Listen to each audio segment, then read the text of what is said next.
আসসালামু আলাইকুম রহমতুল্লাহি ওবরকাতুহ।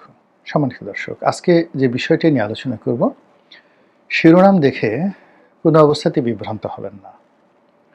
পবিত্র মাহে রমজান মাসে এই ভিডিও করছি রোজা অবস্থায়, কাজেই একটি শব্দ এখানে মিথ্যা বা প্রোপাগান্ডা হিসেবে চালানো যাবে না। অন্য সময় আমি সাধারণত এই কাজগুলো করি না। মূল বিষয়টা আগে বলে নিই, সেটা হলো জয়ের সঙ্গে জনাব তারেক রহমান সাহেবের কোনো টেলিফোনে কথা হয়নি।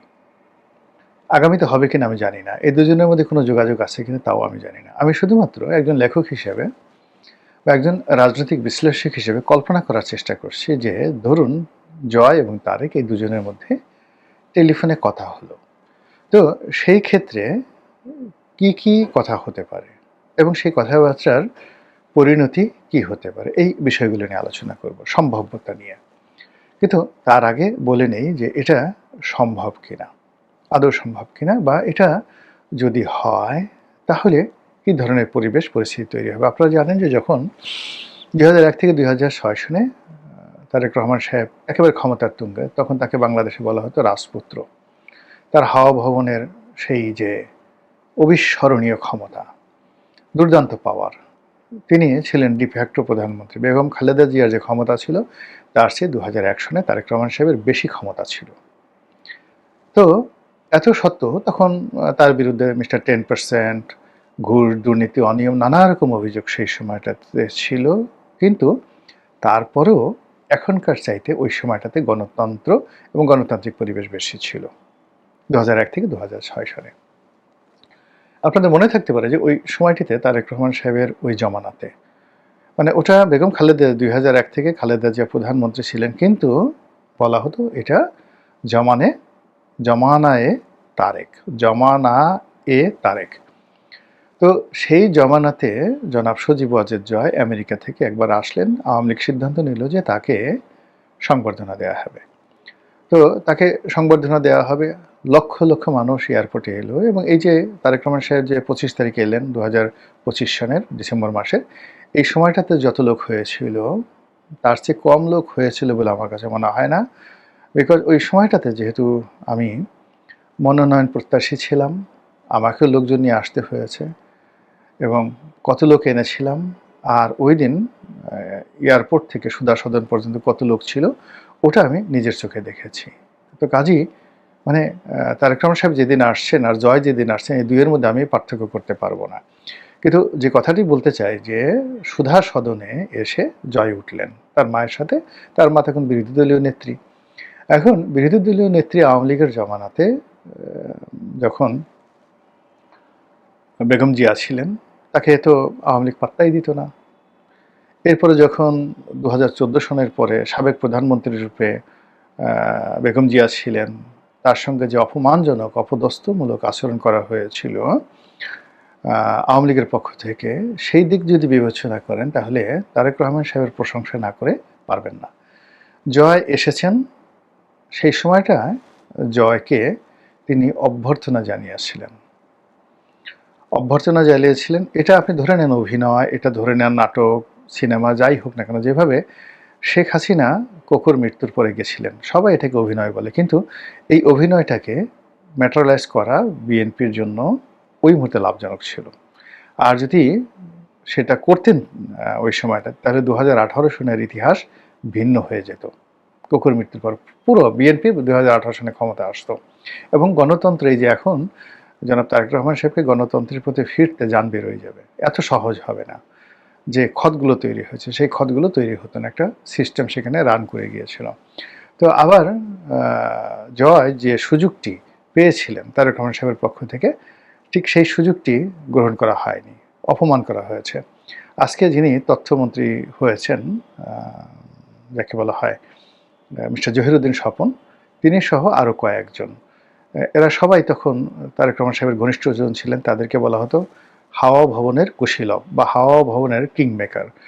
এবং ওই সময়টাতে জহিরুদ্দিন স্বপনের কথায় মানে কি বলবো, তিনি মানে ১০-১২ জন মন্ত্রী পকেটে রাখতেন। তারেক রহমান সাহেবের ক্ষমতার কাছে, মানে তিনি, গিয়াসউদ্দিন আল মামুন, তাদের যে ক্ষমতা, তারপরে মিস্টার অপু ছিলেন, আরও কে যেন ছিলেন, ডিউক ছিলেন, ভীষণ রকম তাদের ক্ষমতা ছিল। তো এইরকম বাংলাদেশে মানে ডিফ্যাক্টো প্রাইম মিনিস্টারের রাইট হ্যান্ড জহিরুদ্দিন স্বপন তিনি ফুলের তোড়া নিয়ে এবং একটি শুভেচ্ছা পত্র নিয়ে সুধা সদনের সামনে এসে জাস্ট ফকিরের মতো দাঁড়িয়েছিলেন এবং তিনি তখন সংসদ সদস্য।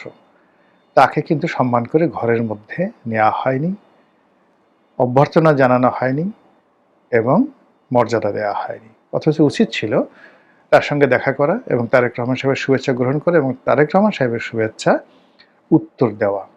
এর কারণ হলো আপনি পৃথিবীতে যাকে তাচ্ছিল্য করবেন, যাকে তাচ্ছিল্য করবেন, আল্লাহ তাকে দ্বারাই আপনাকে শাস্তি দিবে। আপনি যাকে নিয়ে টিটকারি করবেন, মস্করা করবেন, সেই লোকের কাছে, পায়ের কাছে আপনাকে যেতে হবে। এই হলো দুনিয়ার অবস্থা। তো সেই ক্ষেত্রে দেখুন যে তারেক রহমান সাহেবকে বিএনপির লোকজন ঠাট্টা করেছে, এখন সেই বিএনপির লোকজন তাকে আব্বা আব্বা করে তার ধারের কাছে যেতে পারছে না। যে তারেক রহমান সাহেবকে আওয়ামী লীগের লোকজন ঠাট্টা মস্করা করেছে, এখন তারেক রহমান সাহেব যদি তাদেরকে ডাকেন, বিএনপিতে যোগদান করতে বলেন কিংবা তাদেরকে একটু আশ্বাস বানিয়ে দেন, মুহূর্তের মধ্যে তারা আনন্দে গলায় দড়ি দিয়ে মরে যাবে, গাছের থেকে লাফ দিয়ে চিত হয়ে পড়ে যাবে। এগুলো বাস্তবতা, ক্ষমতাকেন্দ্রিক রাজনীতি। তো কাজেই এখন ওই যে অতীতে যে ভুলটি জয় করেছেন, যে ভুলটি শেখ হাসিনা করেছেন, তারেক রহমান সাহেবকে সেই ভুলটি করবেন? এটি হলো প্রশ্ন। তিনি যদি শ্রেষ্ঠতর হতে চান এবং এই শ্রেষ্ঠতর হওয়ার জন্য তাকে অতীতে তার সঙ্গে যারা ভুল করেছেন তিনি সেই ভুল করবেন না, উল্টো উদারতা দেখাবেন।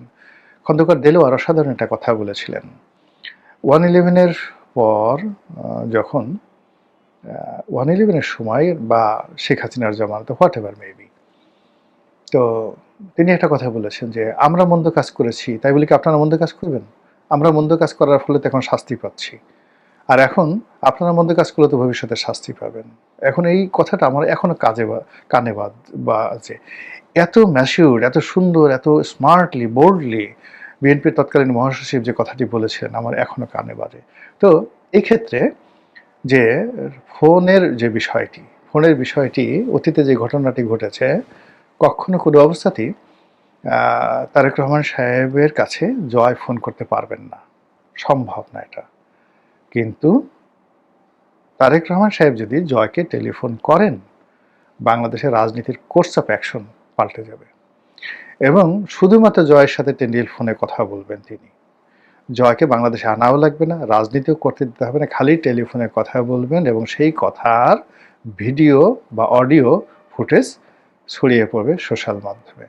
ওনার 99% অপোনেন্ট কাপড় চোপড় নষ্ট হয়ে যাবে ভয়ে, মানে তারেক রহমান সাহেবের জাস্ট কাপড় চোপড় নষ্ট হয়ে যাবে এবং উনি একেবারে নির্ধারিত 5 বছর মেয়াদে তিনি ক্ষমতায় থাকতে পারবেন, আর কেউ টু শব্দ করতে পারবে না। এখন এই যে জিনিসগুলো, এটা মানে আমার কল্পনা থেকে আমি এই কথাগুলো বললাম। আমি এরকম হলে আমার জায়গাতে আমি এরকমই করতাম, এর বাইরে আমি যেতাম না, আমি যদি এরকম হতাম। তো এরকম যদি একটা কথাবার্তা হয়, তাহলে সেক্ষেত্রে এখন বাক্যের দ্বিতীয় অংশে আসি, যেটা বললাম যে তারেক এবং জয়ের যে ফোন আলাপ, এটা সম্ভাব্যতা এবং এটার প্রেক্ষাপট পরিস্থিতি বললাম। দ্বিতীয়ত, এটা যদি হয় তাহলে বাংলাদেশের যে প্রথাগত রাজনীতি রয়েছে, এই প্রথাগত রাজনীতির উপর একটা কুঠারাঘাত তৈরি হয়ে যাবে। টু শব্দ করতে পারবে না। জামাতের আমির যে জিনিসটি শুরু করেছেন, তিনি প্রথমে আওয়ামী লীগকে মানে সাধারণ ক্ষমার কথা বলেছেন। এটা যে আওয়ামী লীগের মধ্যে জামাত সম্পর্কে কি ইতিবাচক ধারণা তৈরি করেছে, এটা তারেক রহমান সাহেব কল্পনাও করতে পারবেন না। This is the first thing. মানে এই জামাতের আমিরের একটি কথা যে আমরা সেই কাজ, মানে আমরা তাদেরকে সাধারণ ক্ষমা করতে চাই। দ্বিতীয়ত হলো যে আমিরে জামাত যেভাবে লন্ডনে গিয়ে তিনি বেগম জিয়ার সঙ্গে দেখা করে এসছেন, তারেক রহমান সাহেবের সঙ্গে দেখা করে আসছেন, বাংলাদেশে আসার পর যেভাবে তারেক রহমান সাহেবের সঙ্গে তিনি দেখা করেছেন, এটা জামাতকে কতদূর এগিয়ে নিয়ে গেছে।